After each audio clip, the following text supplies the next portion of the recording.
Hello everyone. आज मैं आपके साथ अपना एक इंटरव्यू एक्सपीरियंस शेयर करूंगी। मेरा जो केबीएस का इंटरव्यू हुआ था 2018 में, मैं उस वो कैसा रहा था, मुझसे क्या क्या पूछा गया था और मैंने मतलब कैसा परफॉर्म किया था, आज मैं आपको उसकी जानकारी दूंगी, वो शेयर करूंगी। क्योंकि अभी रिज़ल्ट आया है केबीएस का और अभी सारे सब्जेक्ट्स के 1 बाय 1 आ रहे हैं।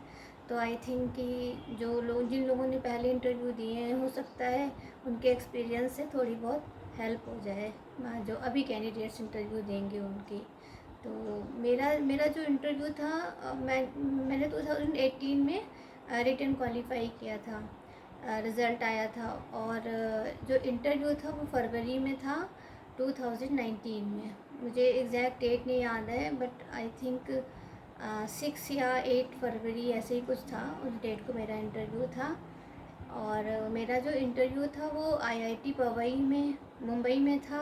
इंग्लिश वालों का वहीं हुआ था, क्योंकि मेरे एक और फ्रेंड थे, उनका भी था, मेरे से 2 दिन बाद था। तो हम लोगों का इंटरव्यू इंग्लिश का पवई में, आईआईटी पवई में हुआ था। तो मेरा मैं गई, मेरी रिपोर्टिंग टाइम 11-12 बजे के आसपास थी, 12 बजे के आसपास थी। मैं बहुत काफ़ी पहले, आधा एक पौन घंटा पहले पहुंच गई थी। उसके बाद मैंने एक्चुअली रूम भी वहीं एकदम आईआईटी के पास में ही एक घर था, पीजे था, वहाँ पे ले लिया था। तो वहाँ से वॉकिंग डिस्टेंस 5 मिनट का रास्ता था, तो मैं पहुँच गई थी। फिर डॉक्यूमेंट वेरिफिकेशन हुआ और डॉक्यूमेंट वेरिफिकेशन के बाद वेट करने को कहा गया कि तो 3-4 कैंडिडेट्स के बाद मेरा नंबर आया था। तो मैंने परमिशन ली और मे आई कम इन बोला, और उसके बाद जब परमिशन ग्रांट की गई फिर मैं अंदर गई और मैंने सबको विश किया। तो उन्होंने मुझे बैठने के लिए नहीं कहा, उन्होंने वो बुक रखी हुई थी वहाँ पर टेबल पर, और उन्होंने कहा आप इसमें से 9th क्लास की बुक लेकर आप पढ़ाइए जाकर कुछ भी एक उसमें से चैप्टर। तो मैं एक्चुअली, मुझे ये बताया गया था कि वो आपको अपना वो देंगे, मतलब आपकी चॉइस का टॉपिक देंगे कि आप जो तैयार करके लाए हैं वो पूछिए, वो पढ़ा दीजिए। और मैं तो उसी हिसाब से मैंने वॉल्ट पोएम तैयार की थी, वॉल्ट विटमैन की एनिमल्स तैयार करके मैं गई थी। और मैंने सोचा कि मैं वही एक्सप्लेन करूँगी बोर्ड पर जाकर, और उनकी बायोग्राफी वगैरह याद कर ली थी अच्छे से। तो उन्होंने बोला कि आप ये मैंने मुझे बैठने को नहीं बोला, और मुझे सीधे कहा कि आप ये बुक पढ़ाइए और कुछ पढ़ाइए इसमें से जाकर, 9th की बुक से। तो मैंने कहा सर मैं तो पढ़ा सकती हूँ इससे भी, लेकिन मैं वैसे, मुझे मेरा तैयार नहीं था, लेकिन मैंने थोड़ा सा ऐसी कोशिश करी कि मैंने कहा सर मैं पढ़ा सकती हूँ इससे भी, लेकिन मैं तैयार करके लाई हूँ जो अपनी पोएम, क्या मैं वो पढ़ा सकती हूँ? तो उन्होंने कहा हाँ आप पढ़ा सकती हैं, आपने अपनी तैयारी की हुई भी। तो फिर मैंने गई बोर्ड पर, मैंने लिखना शुरू किया, डेट डाली और टॉपिक डाला, सब टॉपिक डाला। तब तक वो एक सर बोले कि मैम मुझे दिख नहीं रहा है। मतलब उन्होंने ऐसी, जैसे स्टूडेंट नहीं करते हैं टीचर को परेशान करने के लिए, या टीचर कैसे रिएक्ट करता है, उन्होंने कहा मैम मुझे दिख नहीं रहा है। तो मैंने सोचा कि लग रहा है मैं सही नहीं खड़ी हूँ, मेरा एंगल सही नहीं है, इसीलिए मैं बोर्ड को कवर कर रही हूँ। तो शायद उनको नहीं दिख रहा, क्योंकि उस समय इतना प्रेशर होता है ना माइंड में, इतनी बातें चल रही होती हैं कि आप सही भी होते हो और सामने वाला क्वेश्चन करते तो लगता है कि आप गलत तो नहीं हो कहीं। तो उन्होंने कहा मैम मुझे दिख नहीं रहा है, तो मैं थोड़ा सा साइड हो गई। मैंने सोचा चलो मैं अपना एंगल और ठीक कर लेती हूँ, तो मैं वहाँ थोड़ा सा साइड हो गई। उसके बाद मैंने पढ़ाना शुरू किया। तो उन्होंने कहा, मैं पोएम का टाइटल डाल ही रही थी, तो उन्होंने पूछा कि ये कब इनका बर्थ ईयर क्या है। तो मैंने बताया उनको, डेट और बर्थ ईयर बताया वॉल्ट विटमैन का। उन्होंने कहा ओके। फिर उन्होंने कहा अच्छा मैम, और 1-2 सवाल किए, तो मैंने उनका आंसर दे दिया, क्योंकि मैं वो तैयार कर कर ही गई थी। फिर मैंने पढ़ाना शुरू किया, 2-3 लाइन शुरू की। मैंने बोली I wish I could turn and live with the animals, जो पहली लाइन है वहाँ से मैंने शुरू किया, और 2 लाइन पढ़ाकर मैंने एक्सप्लेन करना शुरू ही किया था। बस उन्होंने कहा ठीक है आ जाइए आप। तो मैंने इतना रिलीव्ड फील हुआ, जैसे उन्होंने कहा कि ठीक है आप आ जाइए। तैयार करके पूरी पोएम गई थी, लेकिन जैसे उन्होंने कहा 2 लाइन के बाद आप आ जाइए, तो मुझे बहुत रिलीव्ड फील हुआ। मैंने सोचा कि चलो एटलीस्ट डेमो हो गया। मैंने रख दिया चॉक एंड डस्टर रफ करके, और मैं जाके बैठ गई। फिर उन्होंने क्वेश्चन करना शुरू किया।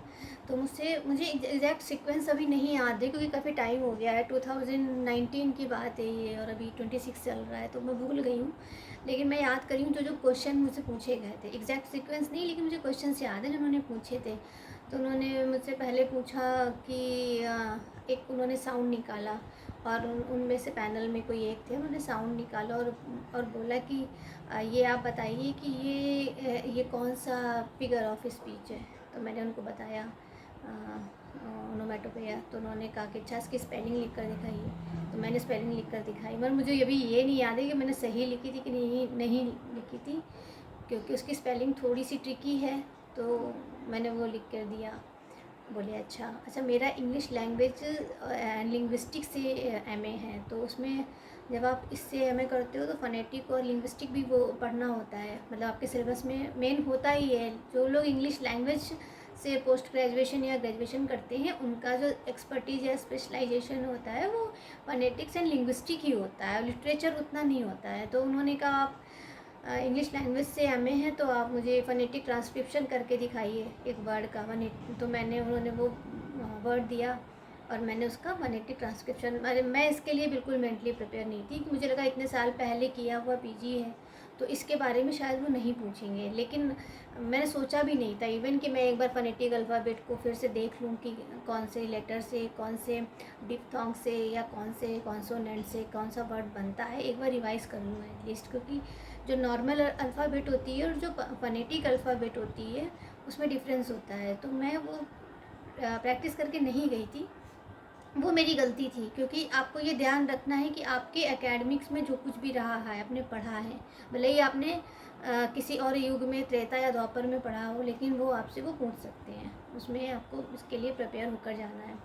उन्होंने मुझसे पूछा तो वो मैंने कर दिया था फ़ोनेटिक ट्रांसक्रिप्शन, लेकिन मैं एक्चुअली मेंटली उसके लिए प्रिपेयर नहीं थी। फिर उन्होंने पूछा मुझसे एलिजी क्या है और लिरिक क्या है। इसके बाद एक बोर्ड मेंबर ने मेरे से पूछा कि बैलेड को आप बताइए, तो मैंने बैलेड के बारे में बताया। फिर उन्होंने एक दो क्वेश्चन पूछे थे जो मुझे नहीं आए थे, मुझे भी याद नहीं आ रहा है, लेकिन मेरे वो गलत हो गए थे। एक तो उन्होंने ये पूछ दिया मुझसे कि हिंदी में, हाँ उन्होंने मेरा एक्सपीरियंस पूछा।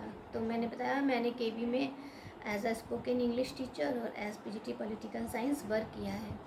तो बोले अच्छा। तो उन्होंने बोला कि उन्होंने मेरे से क्वेश्चन किया कि आपने पॉलिटिकल साइंस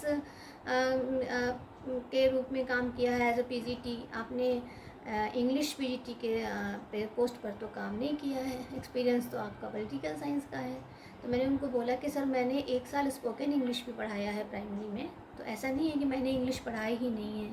सेकंड थिंग, मैं जब पॉलिटिकल साइंस पढ़ाती थी तो मुझे इंग्लिश के क्लासेस भी मिलते थे अरेंजमेंट और सब्स्टिट्यूशन में, तो मैंने वो भी पढ़ाया है। थर्ड थिंग, जब मैंने सबसे पहले पॉलिटिकल साइंस पढ़ाना शुरू किया तो मेरे पास पॉलिटिकल साइंस का एक्सपीरियंस नहीं था, लेकिन मैंने मेहनत करी और मैंने ईमानदारी से अपना काम किया और मैंने बहुत अच्छा रिज़ल्ट दिया। मेरा मतलब शायद ही कभी कोई स्टूडेंट फेल हुआ हो, और सिर्फ पास ही नहीं, मेरी पीआई भी बहुत अच्छी आती थी।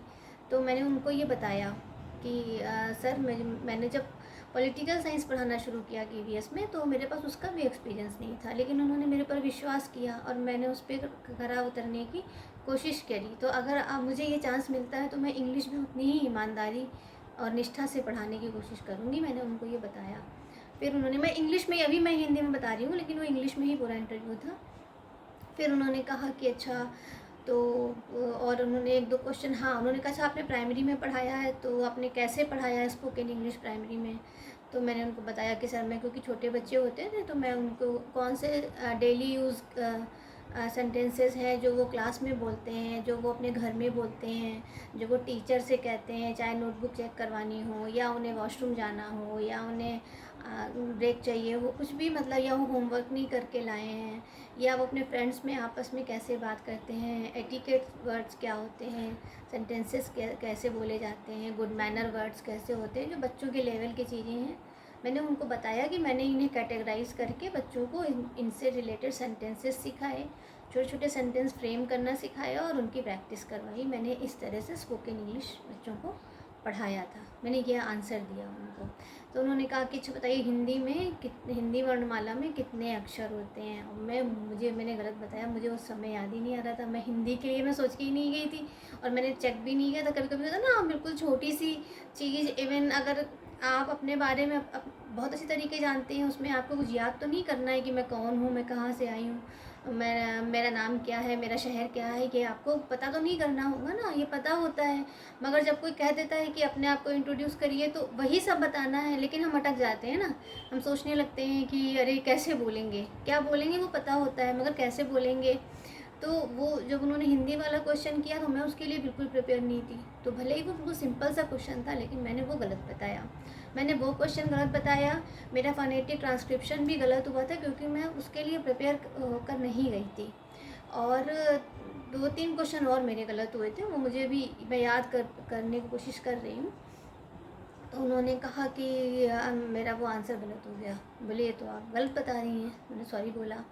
फिर उन्होंने कहा कि अच्छा, और मुझसे मतलब 2-3 मेरे पैनल में एक या 2 मेंबर साउथ के थे। वो मुझे ऐसा देखकर उनको लग रहा था, उनके मतलब बोलने के उससे कि और लुक से, कि शायद ये साउथ के हैं। और बाकी लोग भी मतलब वहीं के महाराष्ट्र के या जहाँ के भी होंगे, मुझे पता नहीं है। तो फिर उन्होंने मुझसे पूछा कि अच्छा पॉलिटिकल साइंस से, क्योंकि मेरा पीजीबी है, तो उन्होंने 2-3 क्वेश्चन पॉलिटिकल साइंस से पूछे, जिसमें 1-2 मैंने बताए और 1-2 मेरे गलत हो गए थे, मैंने नहीं बताए थे सही।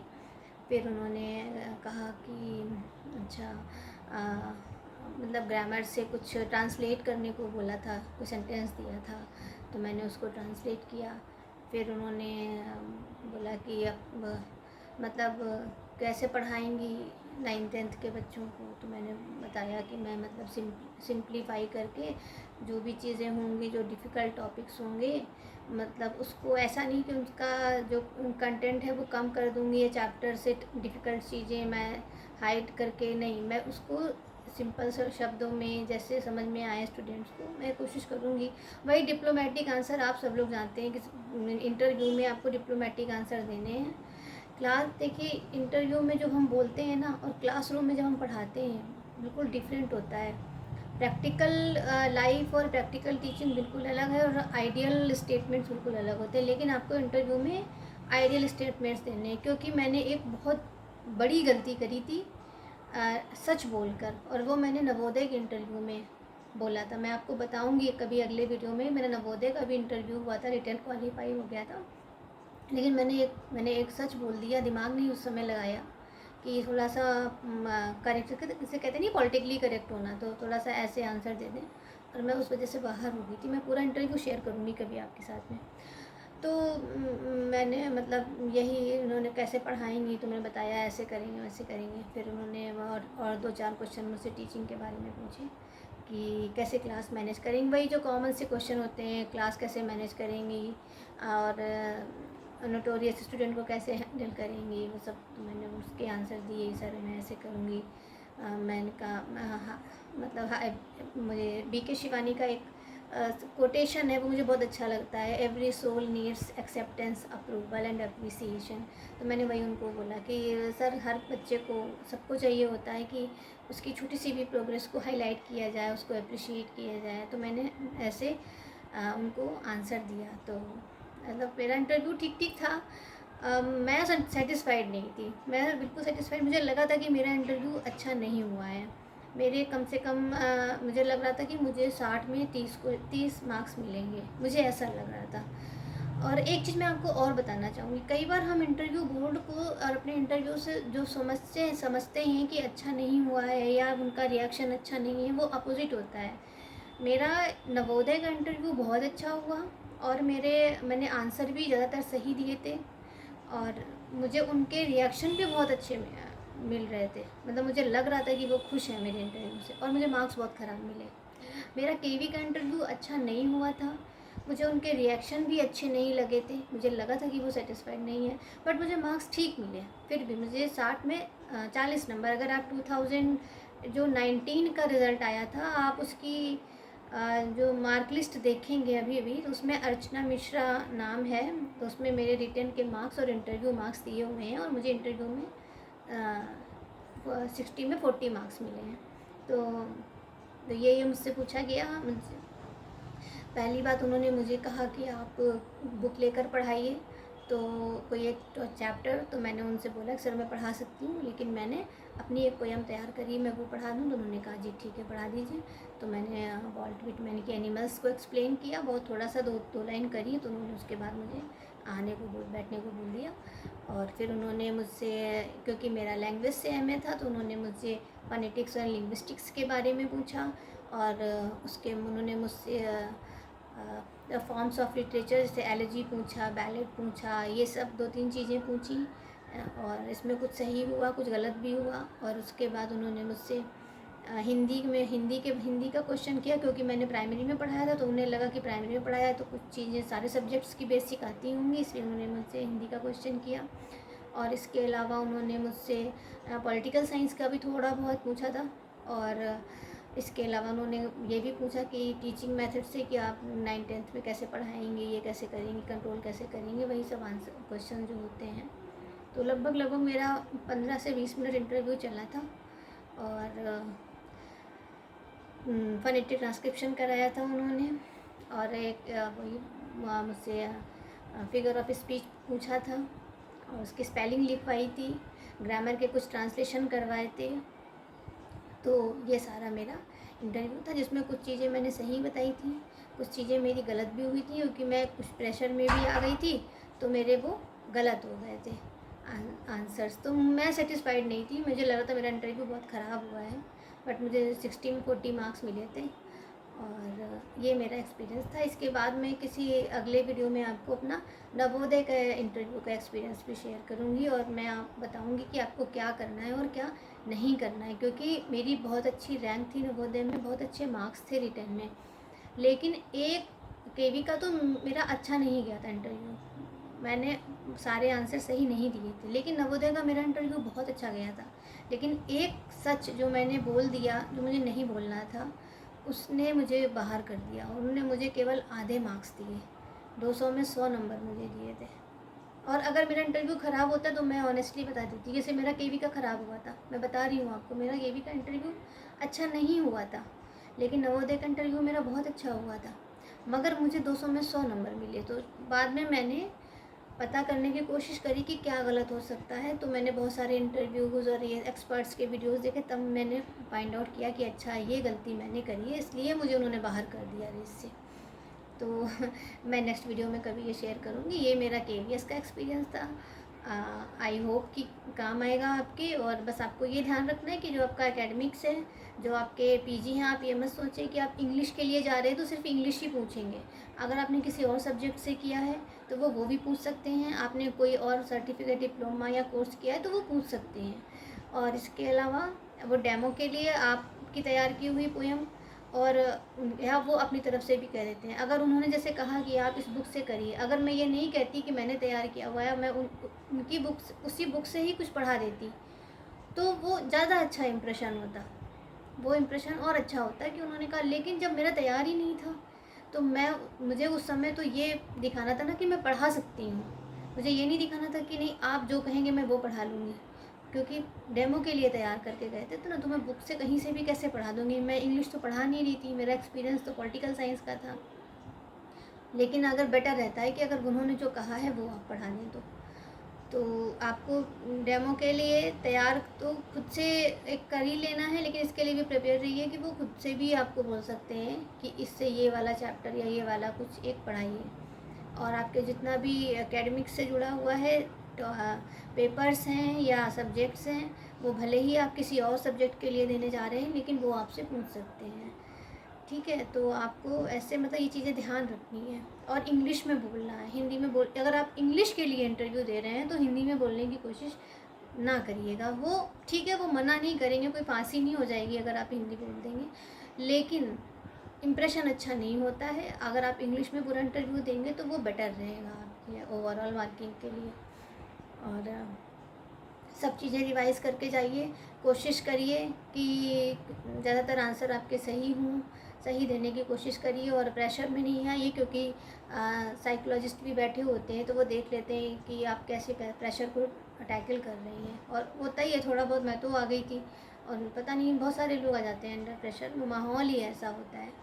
तो ये मेरा एक्सपीरियंस था, आई होप आपके काम आएगा। Best of luck.